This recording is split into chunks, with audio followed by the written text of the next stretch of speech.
The following program is being funded by the Harmony Hill Performing Arts Foundation, protecting creativity throughout the Northeast and the world.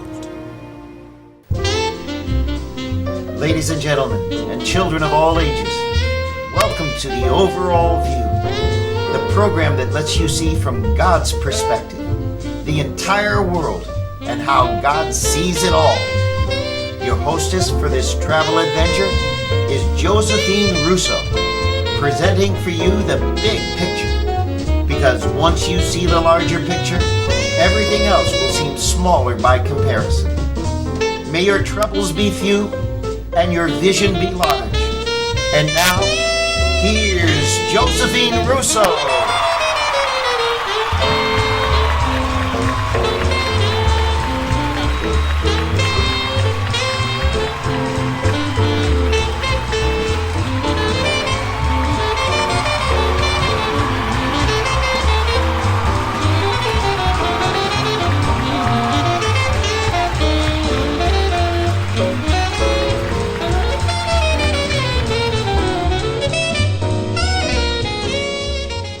Thank you so much. I want to thank Peabody Access Telecommunications for this beautiful studio. I'd like my guest to introduce herself, and I thank her so much for last minute being with us on an overall view. Hi, my name is Della Rita Rossetti, and Wonderful. I decided to come forward and to try to help people if I can. Wonderful. And I'd like to also thank Alfred Nesser, the film producer of the show, Lynn Cam, and all the 17 cities and that are willing to show an overall view. And the vision I had in 2009 when I started an overall view is that in these different cities, towns and places, that there are wonderful people, ordinary people doing extraordinary things, like my guest. And she would like to tell you a little bit of her story. So I want to hand it over to you. And with all that's going on in this world, with the recent tragedy in Sandy Hook, Connecticut, and with the violence in these different places that have occurred many, many times, my fear is for the families, the parents, the children that battle mental illness every day of their lives. And I believe there is not enough help, there is not enough advocacy for these parents, for these children, and there's such a stigma when someone is treated for mental illness, and there shouldn't be, because we're all of us, whether we're mentally ill, emotionally ill, physically ill, disabled, healthy, all of us are broken in one way or another. Whether we're rich or poor, black or white, sin is part of our nature. So it's a battle, especially if you're a Christian. And this lovely lady would like to tell you a little bit of what she's been through and going through in this present time. I guess we'd have to start at the beginning. I've written a complete autobiography that one day I hope to get it published, called A Rose Among Thorns, because many people have called me a rose among thorns. And I have a tattoo on my shoulder that shows that. It's like it's branded in my flesh that that's what I feel I truly am. From the beginning of my birth, okay, as a small child, I never felt normal. I always felt different, and separate, and fragmented. My father was in the Navy and went overseas. But before he did, he committed my mother to a state mental hospital. I believe that was to literally get rid of her. My father was a very disturbed man. So my mother was committed to a state mental hospital. She was stunningly gorgeous, and a life was wasted. I was born in that state mental hospital, and I lived with the stigma of that my whole life. And it is a stigma. It is definitely something you feel is branded into your flesh. On my birth certificate, it says State Psychiatric Hospital where I was born. Whenever I looked at that, I became so frightened that I wasn't normal, and I wasn't part of anything that was normal. So my grandparents came in the next day that I was born and said, we're going to take her and raise her. My grandfather was from central Italy, the most amazing man I've ever known in my whole existence. And my grandmother was a wonderful person. And they ended up raising me. So I ended up having my grandmother and grandfather as my parents, and all of my relatives as the rest of my family, a very tight-knit, very close Italian family. But let me tell you what it's like for a little girl to feel so alone. At 3 years old, my grandparents entered me in the Atlantic City National Beauty Pageant. I won. I became known as Little Miss America. My picture was put in a studio window for the next 5 years. And I think that picture sort of defined me in the wrong way. I felt I had to live up to this image of being beautiful, of looking a certain way. In every one of my relatives' homes, they had my portrait. And I was sort of known as like this little Cinderella type that I kind of lived up to. But deep down inside, I was a very disturbed girl. Make no mistake about it, I was a very disturbed girl. My grandparents were absolutely amazing people. My grandfather was like my father in a sense, but grandpa. And my grandmother was like a mother in a sense, but grandma. My Aunt Natalie was like a mother figure. My Aunt Dottie was like a mother figure. My Uncle Timmy was my heart. He was my second father. But it's very confusing to grow up as a child, not understanding who is who.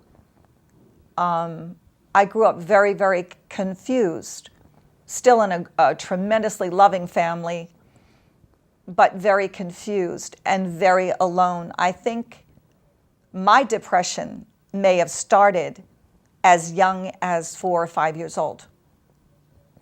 Now that I look back, I suffer from very severe depression, which I've had all my life. But I deal with it through prayer and meditation and affirmations every single day.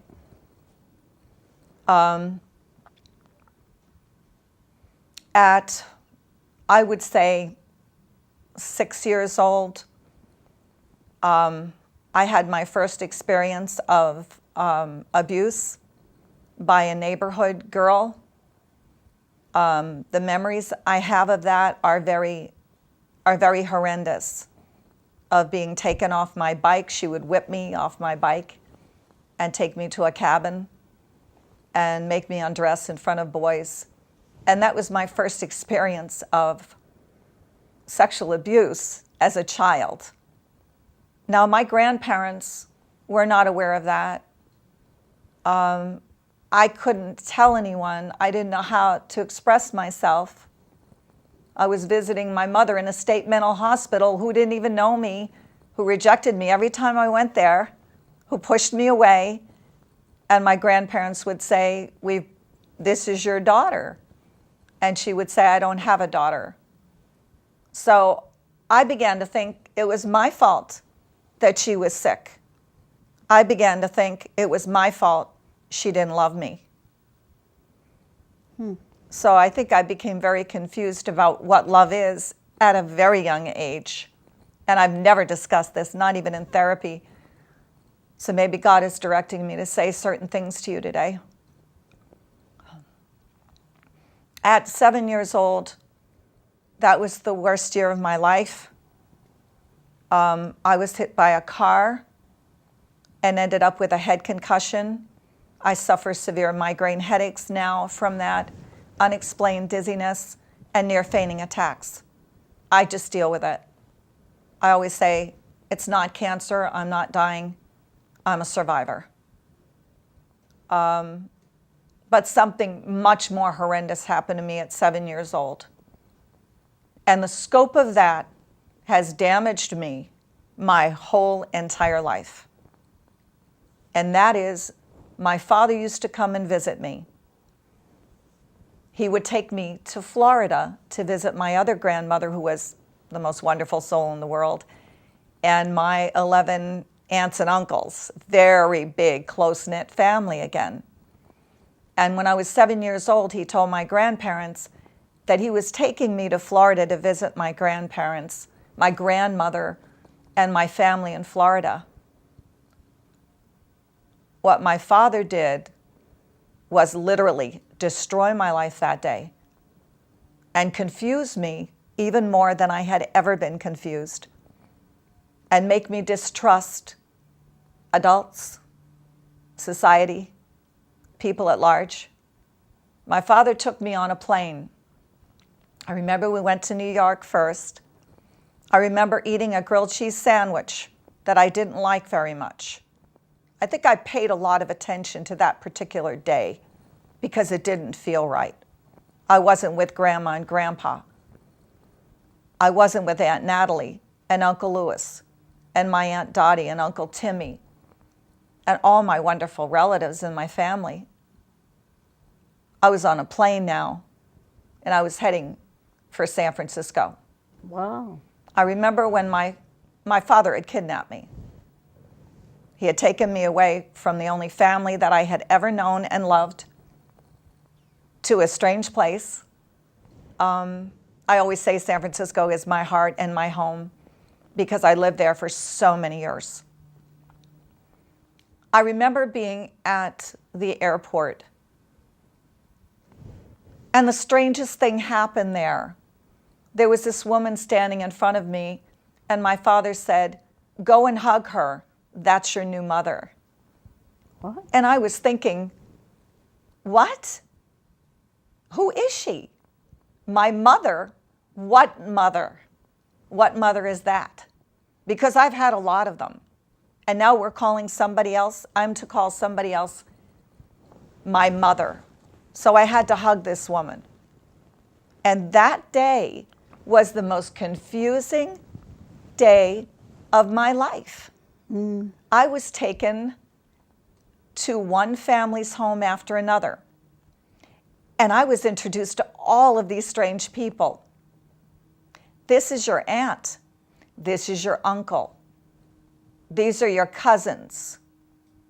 But when we got to the house where I was supposed to hug this woman, and they said, "Go and hug her, that's your grandmother," I acted funny. I think I acted angry. And I was like, that is not my grandmother. Why am I hugging her? I don't know her. Where is Grandma? Where is Grandpa? Where is my family that I felt safe with and secure with? They're gone. And now I'm meeting a whole new family. And you were 7 years old, right? And I was 7 years old. How long did that exist? How long did he hold you hostage with these people? For 7 years. 7 years. I didn't How see did my you get family away? again. How did you get away? My father was a master manipulator, a very sick man, And he was in the Navy? a predator. Yes, he was in the Navy. And my father had designed this from the start, from the very start, to take me away from my family. But being that my family was from Italy, grandpa and a lot of the relatives, they trusted my dad. They loved my father. They believed in him. And when he said, I'm bringing her back, I'll bring her back in a few days to you. They believed him. They believed him, and nothing had Did you ever go been back signed to in court. your grandparents after those 7 years? Did you reunite with them? You were then 14 When I years was old? 14, my father allowed me to go there for the summer.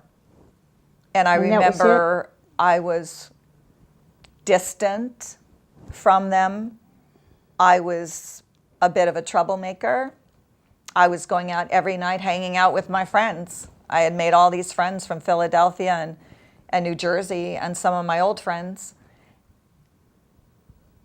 I was very angry and very confused, and my father and stepmother had told me for the last 7 years they didn't want you, they didn't care about you. That wasn't true, right? Yeah, but they brainwashed me, thoroughly brainwashed me. Any letters from my grandmother weren't Any given to healing me. in all of this trauma? Because you certainly were traumatized. You had a very traumatic... I thought I had it bad, but I had nothing compared to what you've been through. Nothing at all. But how did you heal from this trauma? Oh, it went on. It went on. I didn't write a book on my life for nothing. It went on each and every single day. You didn't have It went on. anyone to turn to? No. To tell them No. of what you were going through No. with the stepmother? No. How was she, the stepmother? She's passed away. I ended up... Was she part of the abuse? Oh, yes. Oh, yes. Oh, she was certainly... She knew about it and she was part of it. She provoked my father to hit me with a belt. She provoked my father to hurt me and to continue to hurt me, and ignored the fact that he was molesting me for 8 years. Wow. And I Where grew is- very confused. Where is your father now? My father's deceased. Your stepmother. She's deceased.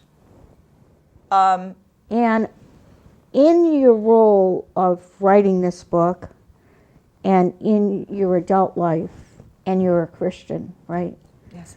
How have you begun to heal from all this?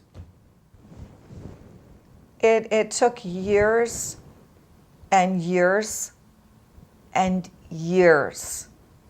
I was raised very, very straight-laced Catholic. All Italian girls were raised very straight-laced Catholic. Right. That means I went to Catholic school at some point. I spoke Latin. Yeah. I was the attendance girl.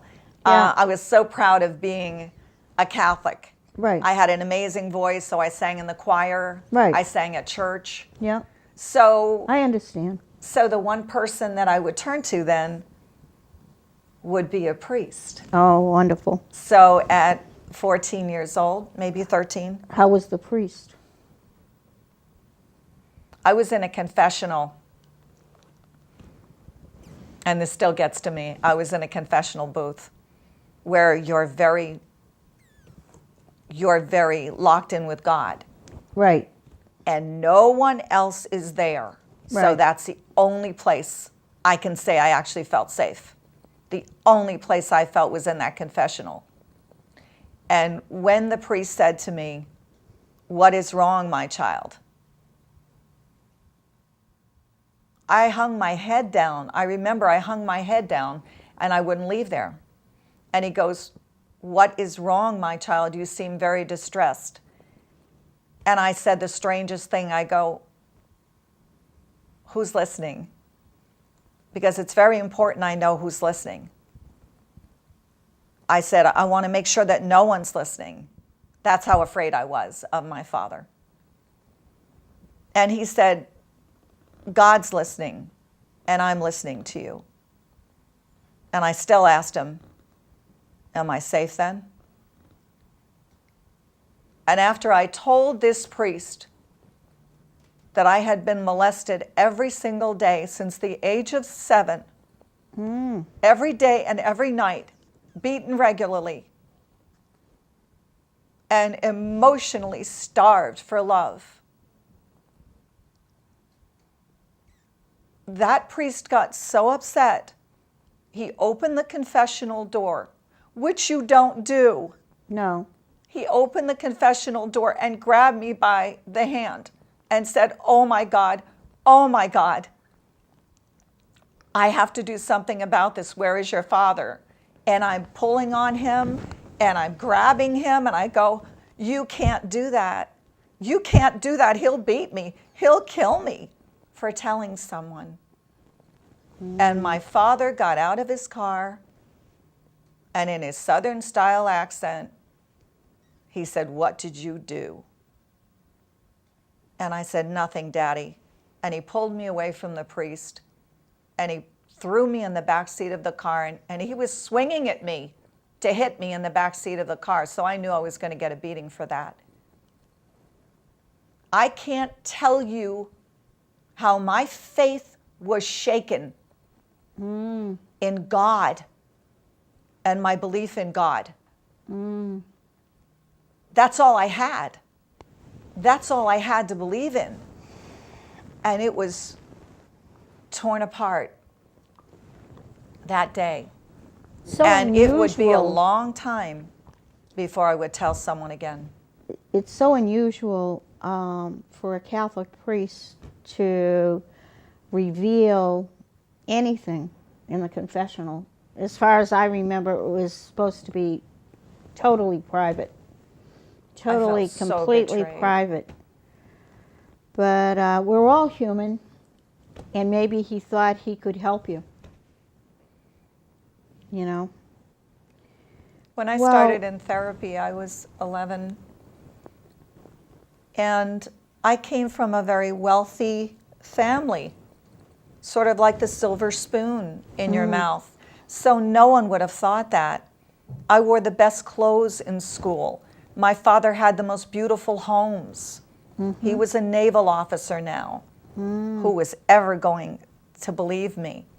So I began to think that I was leading this dual existence where in one part of my life I was living like a normal, well, like a little girl or adolescent girl, but on the other side of the spectrum, I was leading a nightmare. Right.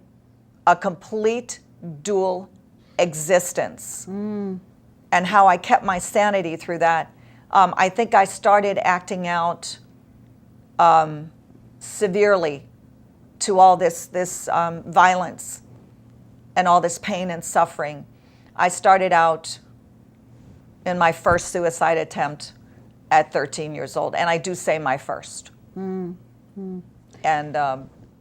that was almost the last day of my life. Can you, from your own background, from your own story, from your own pain, can you relate to what happened in Connecticut?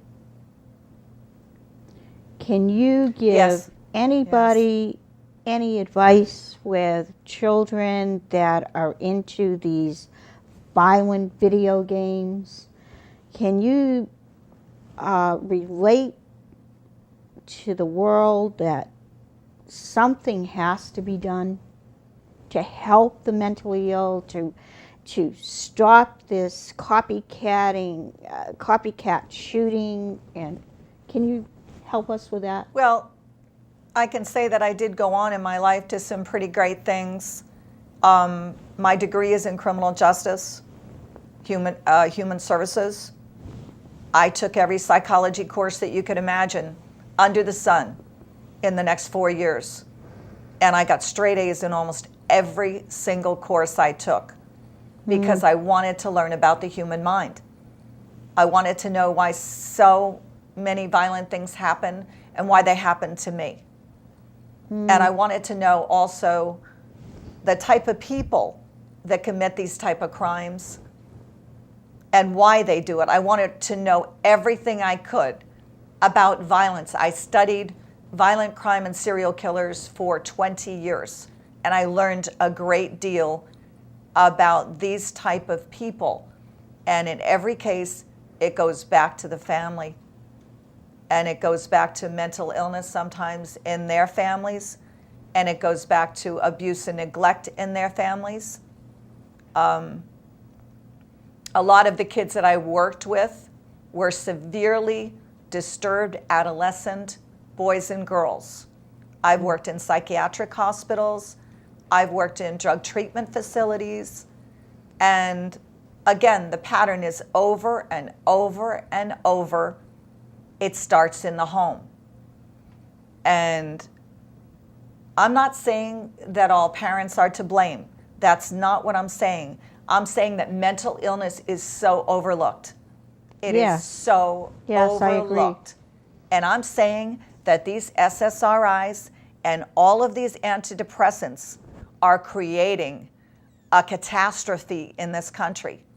My own daughter has been on over 45 to 50 medications. She is a case study with the Citizens for Human Rights in Boston, and they said I could say that, so I will say that.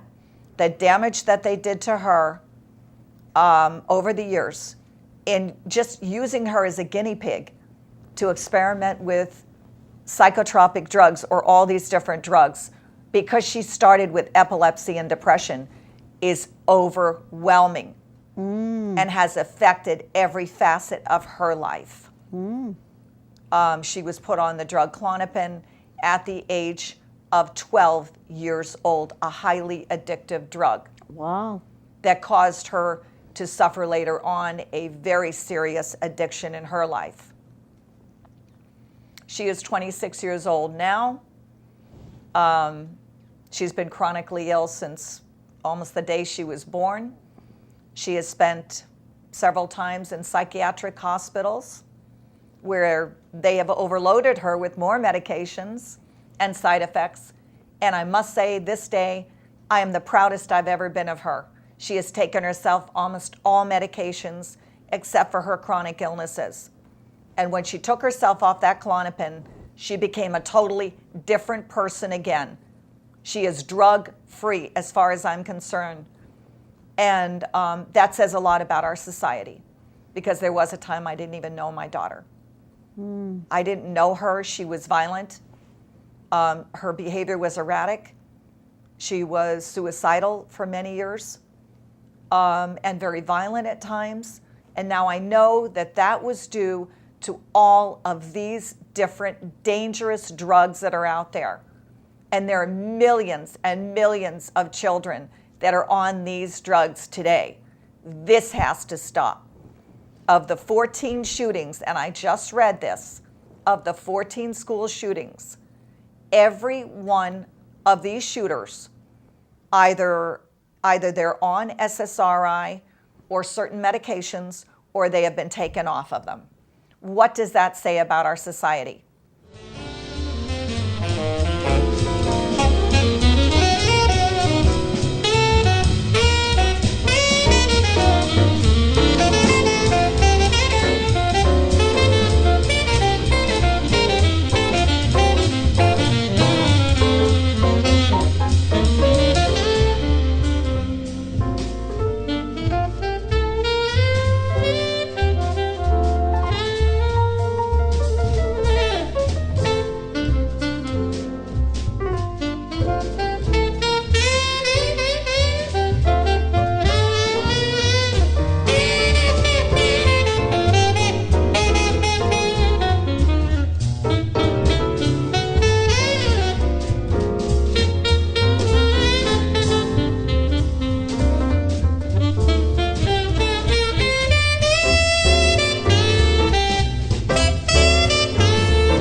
The preceding program was funded by the Harmony Hill Performing Arts Foundation, serving and protecting creativity throughout the Northeast and the world.